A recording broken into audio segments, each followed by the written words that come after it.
Have you ever wanted to be the master of a Wurm army? Well, now is your chance. This deck is Baru Wurm Speaker. Is this deck good? No. Is this deck really fun? Yes. The most fun I've had with a monocolored deck in a long time. Let's jump right in. We got Baru Wurm Speaker.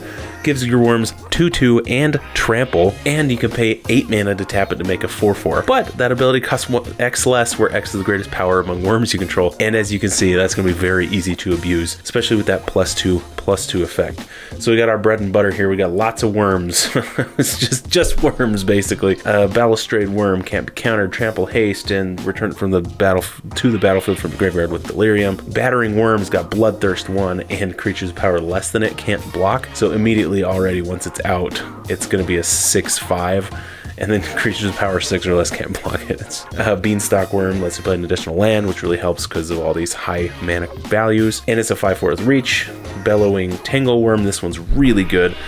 Your green creatures get Intimidate, so they can't be blocked except by artifact creatures and other green creatures. That's really good for the deck, and these things are so massive that it's just going to be plowing through people constantly, especially with that trample. Bookworm, when it enters game 3, draw a card. It itself has trample. It's a 7/7, and you can put it from your graveyard in the bottom of the third from the top of your library. Pretty cool. Recurable worm there. Bramble Worm enters game 5 life. Gain some more later from the graveyard. Carnage Worm, Bloodthirst 3, 6/6 trample. Crush of Worms.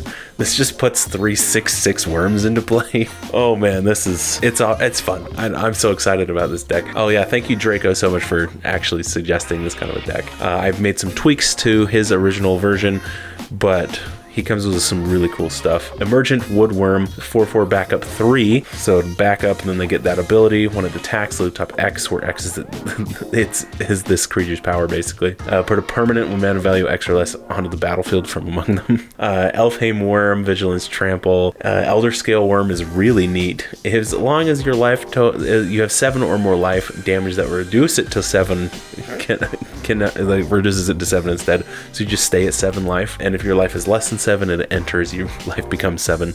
Really cool, really weird, obscure, mythic rare. Defiler of Vigor, really good for all the green spells in the deck. Basically makes all your green mana Phyrexian mana, so you can pay 2 life. And whenever you cast a green permanent spell, which is so many spells in this deck, you put a +1/+1 counter on each creature you control. Defiler of Vigor is so broken. Engulfing Slag Worm, whenever it blocks or becomes blocked by a creature, you destroy that creature. Gain life equals to its toughness. This thing's just annoying. Greater Sandworm can cycle, but it also can't be blocked with creatures with power 2 or less, so you're more likely to get through with it. Pervious Great Worm, 16/16 indestructible, and Convoke. Ironclaw Crusher, you can do the prototype, so it's green, or you can do it for later for it's a 4/6 artifact. When it attacks, target attacking creature gets +X/+0 till of turn, where X is its power, which is going to be 6 with the commander out. Penumbra Worm, when it dies, you create a 6/6 black worm with trample. Palaka Worm, when it enters, gain 7. When it dies, draw a card. Again, like a lot of these creatures have 7 or more power. Baru's second ability there is you can just pay 1 mana, tap for essentially a 6/6 worm, which is really good. It's just really fun. Like every turn you can almost just make a worm. Panglacial Worm, so when we're searching our library, we can actually cast it from the library, which is awesome. And it's a 7 mana 9/5 with trample. So there's lots of searching in the deck, right? With like One Volley Beast Tracker, searches for a creature with hexproof, death touch, reach, or trample. You put that card on top of it, so while you're searching, you can cast Panglacial Worm if you've got enough mana. Plated Slag Worm, got hexproof, 8/8 hexproof. Roaring Slag Worm, when it attacks, you tap all artifacts. Just cause, I don't know, it's a lot of fun. Sifter Worm, when it enters, you scry 3, and then reveal the top card, and you gain life equal to its CMC. And then, of course, Worldspine Worm, right? When it dies, you create 3 5/5 worms, and when it's put in the graveyard from anywhere, shuffle it. I'm gonna go into some more extra cards you can put in later that are just kind of on the maybe board. I tried to keep this below $100. I've got some upgrades later that will go on at the end. Let's get some card advantage, right? We got Adventurous Impulse, Once Upon a Time. Those two, just kind of look at the top whatever of your library and you get something from among them. Whenever Beast Whisperer casts a creature spell, draw a card. Bond of Flourishing, I guess, kind of does Adventurous Impulse or Once Upon a Time, all kind of looking at the top, filtering through the top of your library. Explorer, play an additional land, draw a card. Of the Beanstalk, draws a card, mana value, Seers. Whenever you cast a spell with CMC 5 or greater, making it so that like every time you cast something, it's great. I was playtesting some stuff and I'd up the Beanstalk and Beast Whisperer, so I'd cast a Wurm and it was just like draw a card, oh there's more stuff, play another land, right? It was really fun. Harmonize, just draw 3 cards. Garruk's Uprising, extra trample just in case, and it draws cards for creatures power 4 or greater, of course. Enablers, so just got Sandworm Convergence, you gotta put that in here. So creatures with flying can't attack you or planeswalkers we control, and at the beginning of your end step you create a 5/5 Wurm. It just sits there and just makes worms. It's great. And they're 5/5s, commanders out 7/7, right? Flex spots, Return of the Wild Speaker and Smuggler's Surprise, right? This one we can draw lots of cards with our giant creatures, or just give them all +3/+3 as a game finisher at the end of the game. A Smuggler's Surprise lets us spree. So basically we're probably gonna do the last one. Creatures you control gain with power 4 greater gain hexproof and indestructible, right? And that just kind of protects our creatures, but again, it's got a couple other modes. Interaction, so we got Creeping Mold, destroys an artifact, land, or enchantment. Desert Twister, destroys a permanent. Canvas Transformation, interacts with creatures. Naturalize, artifact and enchantment destruction, same with Return to Nature. And then Tail Swipe is a nice fight spell. Creatures are very big, so that'll help a lot. Lands, we got 36 Forests, a Mosswort Bridge, and a Rogue's Passage, because that's funny. I mean, you don't really need much in a monocolored green deck, right? You just slap forests down and just go.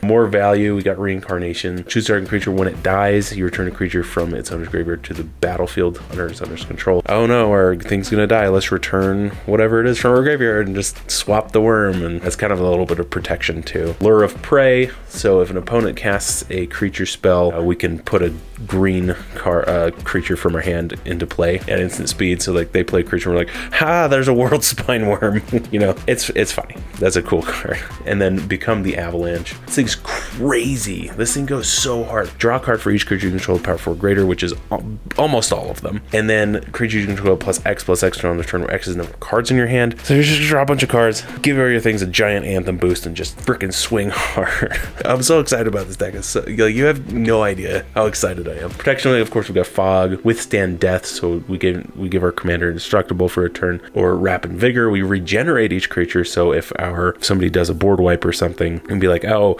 if they would die, actually they're just going to regenerate all of them, right? Lots of ramp here. I mean, I could probably put in some more ramp, but we got Celebrate the Harvest, search for X basics, where X is the number of different powers among creatures in control. We got 6s, 7s, 4s, 2s, right? We got a bunch of different ones. Cultivate, Kodama's Reach, Nature's Lore, Rampant Growth, Search for Tomorrow, all basically the same. Emerald Medallion, green spells cost 1 less. Ronis Monument, green creatures cost 1 less. And then we got Crows and Drover, so creature spells with CMC 6 or greater cost 2 less. Soul Ring, of course, Traverse the Outlands, search for X basics, where X is the greatest power. Among creatures you control. I've already gone over that. Just so many massive creatures. Search for 7 lands or something ridiculous. Tutors, of course, we gotta have some tutors to get through some of this. Fierce Empath, search for a creature with CMC 6 or greater. Of course, we got those. Green Sun's Twilight, reveal the top X cards, and then put a creature whatever among them. You like filter through the top, then put one on the battlefield if you paid 5 or more for X or whatever. This is it's pretty versatile. And then some are just packed. Pay 0, search your library for a green card, put it in your hand, and then pay 4 on our next upkeep if we don't lose the game. But hey, whatever.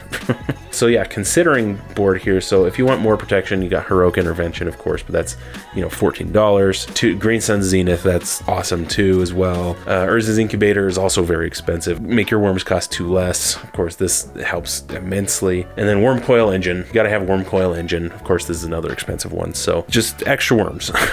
That is Barrow Worm Speaker. So here's a couple games, right? I just did some playtests on Moxfield and stuff. We got all these worms, and then here's our next turn. Turn 9, I think it was. Just got all this stuff because I played to Become the Avalanche. It's just like boom, like 17s, 18, 12, just massive. All of these have trample. This really brings me back to when I first started playing, and it's given me so much joy. And that it's less than $100 is just really awesome. Thank you guys so much for watching. Check out the links below. I've got new merch, so check out the different shirts and stuff. I think it's gonna be fun. I'm making some more, so check out the affiliate links as well. Manfred Plus Proxies, TCGplayer, for all your cards and playmat needs. And make sure you check out Arcane Fortress as well. They're down there. No better deck box, like for real. These things, they're single deck boxes, and they're super cool. I just kicked mine across the room, but it's there, I promise. Ultimate guard quality, fantastic stuff. Thank you guys so much for watching. I'll catch you next week for your weekly dose of magic.